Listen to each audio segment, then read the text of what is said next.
तो जिसके पास भक्ति नहीं है, भगवान का नाम नहीं है, उसका बुढ़ापा उसके लिए दुश्मन, और जिसके पास भक्ति है उसके लिए उसका बुढ़ापा मित्र बन जाएगा।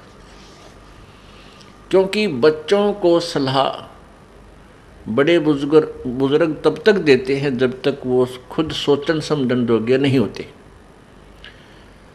और ये भी हमें भगवान के तत्व ज्ञान से ये भी हमें पता चल जाता है कि इस बच्चे के भाग्य में जो है वही मिलेगा।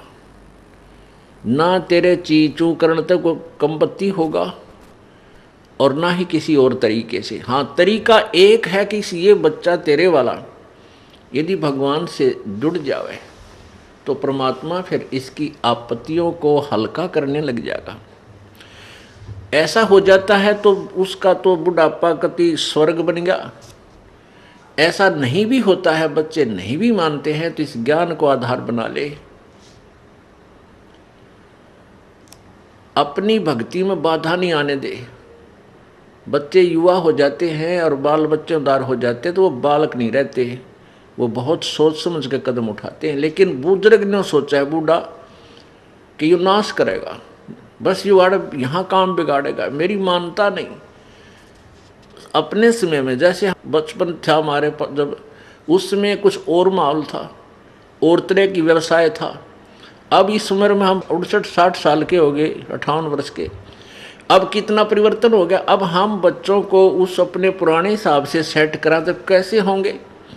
हमारी सोच तो 50 वर्ष पुरानी है। तो इस दृष्टिकोण से आधी लड़ाई हम आप बना लें बुढ़ले। तो इनको चाहिए, जिनको नाम ले लिया, अग बेटा भगवान ने याद रखो और नेक नीति तक काम करो, परमात्मा बरकत जरूर देता है आपके किए कर्म का। और कोई हानि भी होती है तो ज़्यादा होनी हो वह कम में टलेगी, ये नियम है ईश्वर का, और नहीं तो हानि नहीं होगी।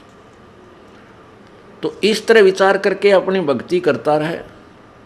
बच्चे कोई सलाह मांगे तो जिसी बुद्धि काम करे दे दे, बेटा मेरी तो इतनी बुद्धि काम करे है, और आप बुद्धिमान हो और भी किसी आपके साथी सहयोगी से सलाह करके इस काम को कर लीजिए। होना है फिर परमात्मा के अधीन, क्योंकि हम उस मालिक के कंट्रोल में हो गए। अब हमें आउट ऑफ लाइन नहीं जाने देगा परमात्मा। जब हम उसकी शरण में हैं, उसके उपदेश ले लिया है, उसके नियमों का पालन कर रहे हैं, तो वो परमेश्वर हमें बिल्कुल ठीक लाइन पर चलाएगा, बाहर नहीं जाने देगा। इसलिए बूढ़ा बुजुर्ग जो है अपने उस बुढ़ापे को फिर बहुत आसानी से पूरा कर जाएगा। नहीं तो ये शत्रु है, आया बुढ़ापा बैरी। जितना वृद्ध होता जाएगा, क्योंकि 2 बेटे 2 बेटी, फिर उनका 2-2 3-3 संतान है।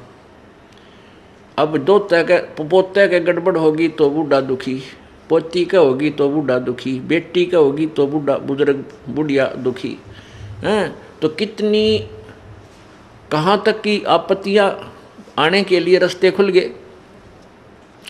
और भगवान की भक्ति में जुट जा खूब डट के। और फिर ये भी होगा कि राम नाम पर जुट गए तो निश्चिंत हो गए। जो नाम पर नहीं लगे हैं तो संतोष हो जाएगा, भाई अपना कर्म मिलेगा बच्चे को, थोड़ा दुख होगा घना नहीं होगा। तो इस प्रकार हम अपने इस जीवन को सफल करेंगे।